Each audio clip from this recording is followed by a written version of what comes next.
Sausio, gruodžio mėnesį, tiksliau gal gruodį, lapkričio mėnesį, kada buvo teikiamas biudžetas ir mes valdančioji daugumoje diskutavom ir tvirtinom, man juokas kilo,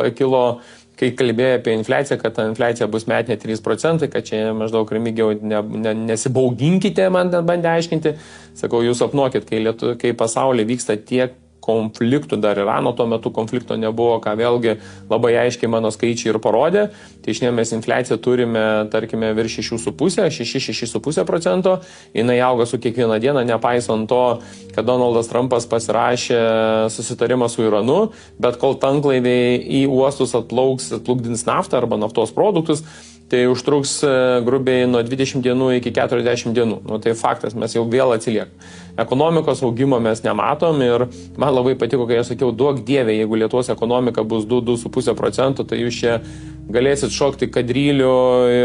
ir kanapinį su lašaniniu mušti. Tai man sakė, čia aš nesąmonės kalbu, nes čia yra absurdas, čia ekonomikos augimas bus 3,2%, visi ekonomistai ir žvalgininkai aiškino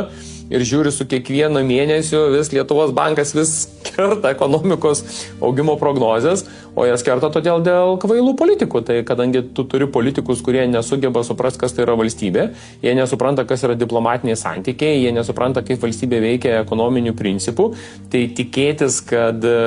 mes kaip Lietuva tapsim konkurencingai ir pasieksim tam tikrų pozityvių tų rezultatų, na aš labai abejoju. Bet praėjusią savaitę aš turėjau galimybę su Amerikos,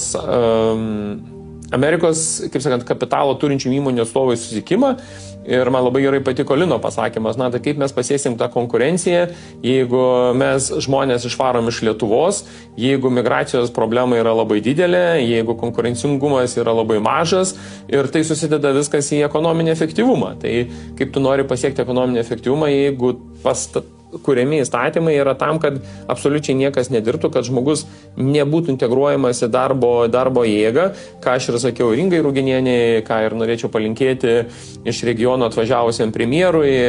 tai kad jisai suprastų, kad